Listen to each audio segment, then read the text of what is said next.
Hello everyone, and welcome back to my channel, Dark and Creepy. All stories are written and narrated by me, MC Allen. Picking up the box of Tic Tacs while standing in the grocery line, I shook them a little, as if they were a maraca. Gently, while the person standing behind me looked away, I slipped the small Tic Tac package into my pocket.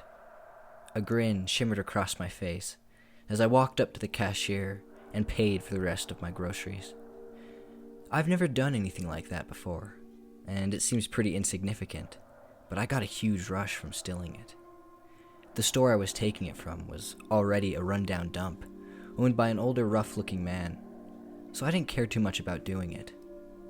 Walking out of the store after that first steal, I had a great feeling shiver across my body that made me want to do it again.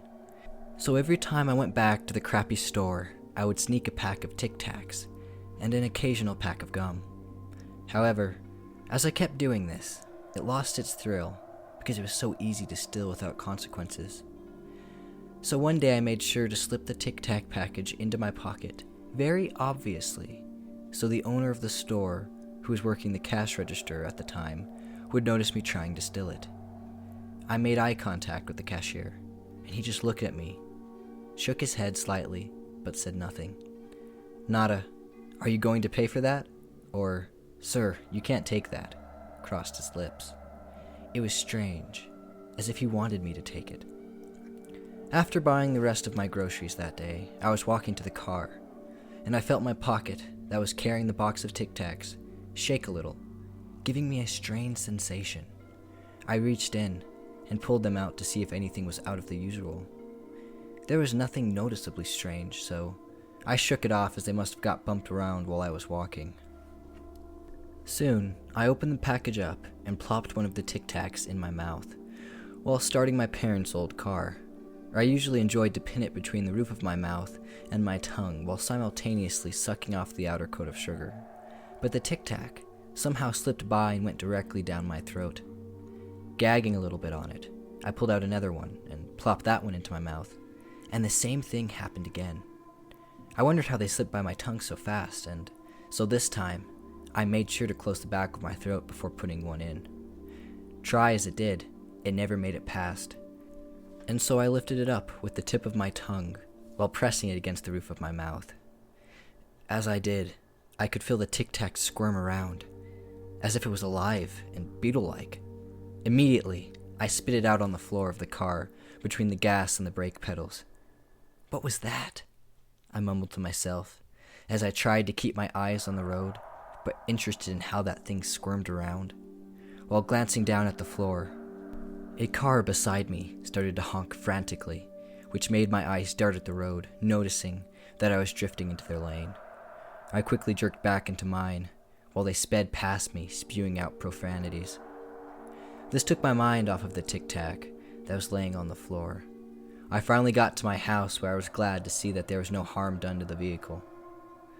When I walked through the front door, I began to take off my shoes because my mom made it a rule not to wear our shoes indoors due to how dirty they'd get the carpets. As I was prying one of the shoes off of my feet, I was gently running my hand on the bottom of it, where I felt an unusual bump.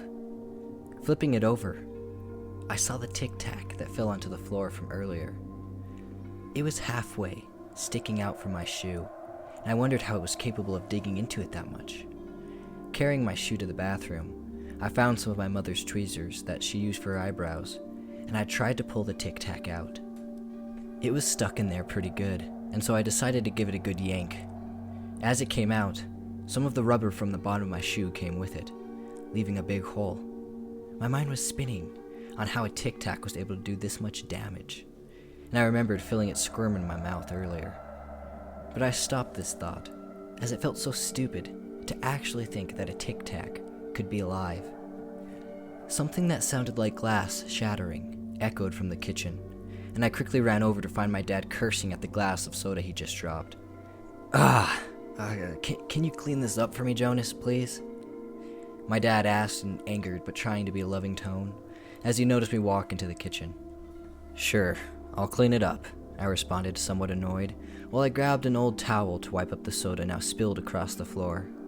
But while I was on my hands and knees, I felt something sharp pierce my side.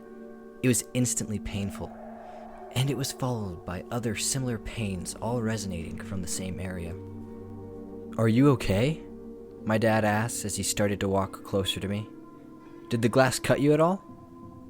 I didn't know how to respond, and so I just said, "I need to use the restroom," as I rushed past my father into the bathroom, scrambling to take off my clothes to see what was going on with the side of my leg.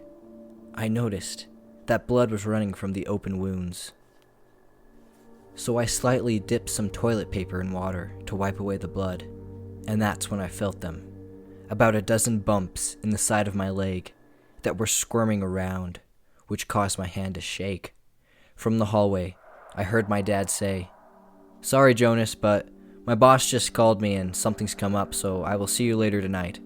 Also, don't forget to sweep up all the broken glass in the kitchen."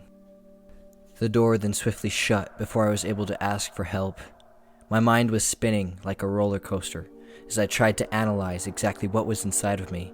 Initially, I thought it was glass, but after feeling it move under my skin, I had no idea, and my stomach convulsed due to the sensation, causing me to throw up on the bathroom floor.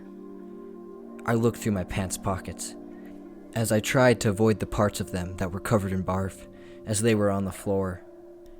My fingers stumbled upon some pieces of broken plastic, which I quickly pulled out. In the palm of my hand was the box of Tic Tacs, broken to pieces. With one little Tic Tac left, without thinking, I instinctively took it and put it into my mouth, as I thought on what could possibly be in my leg. I was moving the Tic Tac around the edges of my mouth until it went under my tongue. I tried to move it out from under there, but it was stuck, until I felt the same sharp stinging I felt on my leg. I tried to use the tip of my tongue to move it, but all I felt was the round end of it as the rest of it was burrowing inside of me. That's when reality hit me, as I desperately opened my mouth and tried to use my fingers to pry the little bugger out. The more I tried, the deeper it went, until I couldn't even feel it anymore. "Get out of me!"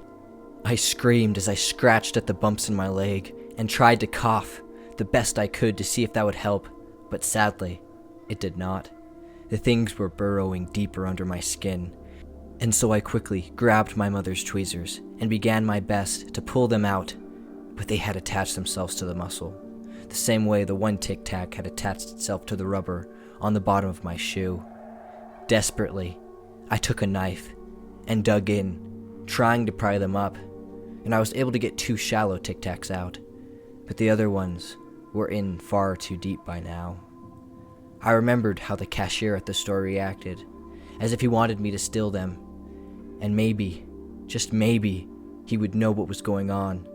And so I hopped into the car and drove over to the old convenience store as fast as I possibly could, scratching at the bumps that slowly moved across my skin.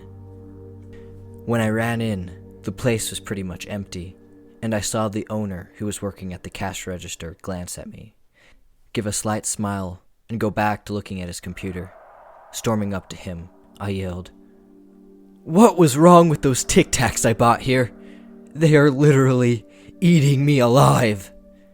The man looked up at me and said, "What Tic Tacs? Every time you come in here, you never bought Tic Tacs." I then thought about it, and he was right. I've only ever stolen them. But that grin he had on his face must be a sign of being behind this. "Look, dude, those things are in my skin and head, and probably even in my stomach. I'm sorry I stole from your store, but whatever these things are far worse than anything else I could imagine. Those things are meant to teach you a lesson on not to steal from me. You seem to have learned your lesson, and so I'll help you get them off," the man said as he led me to the back. He grabbed a water bottle from his store's stock and opened it up, then poured salt into it. "Here, shake this, and then pour it onto your wounds and drink it. If they got into your body by mouth, it'll help dissolve those things," he said while handing me the water bottle. I swiftly poured it all over myself, making sure it was going deep into my wounds. I then drank it, as he instructed, but all of this only increased the pain tenfold. I dropped to my knees as I heard him chuckle. "Did you really think that salt water was going to help anything?" He laughed out. This man was so cruel to what he did to me that I immediately pulled out my phone and called the police. After he saw me do this, he quickly helped me to the bathroom to help clean up the blood and bandage the wounds. I was hoping he could pull something out to kill those things inside of me, but unfortunately, he did not. When the police showed up, I realized why he was so eager to help me. It was to remove all evidence that something had happened to me, except for the bandages. But it wouldn't make sense on why he would bandage me. The man then stood behind his cash register as the police walked in and stated sternly, "Officers, this is the boy that keeps shoplifting things from me that I've told you about. Please go ahead and arrest him." The officers then looked at me as if they remembered seeing me from somewhere else and pulled out their handcuffs. While they were putting the handcuffs on me, I screamed, "Officers, I didn't do anything. This man sold me some evil demented Tic Tacs that are eating me inside out." After hearing this, the officers just laughed as they led me to their police car. They then left me in the car as one of them went back to speak to the store owner.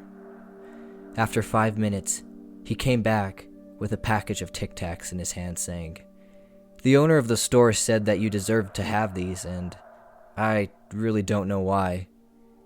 The officer was about to hand them to me, but noticed that my hands were cuffed behind my back, and so he said, "Here, I'll just slip them into your front pocket for later."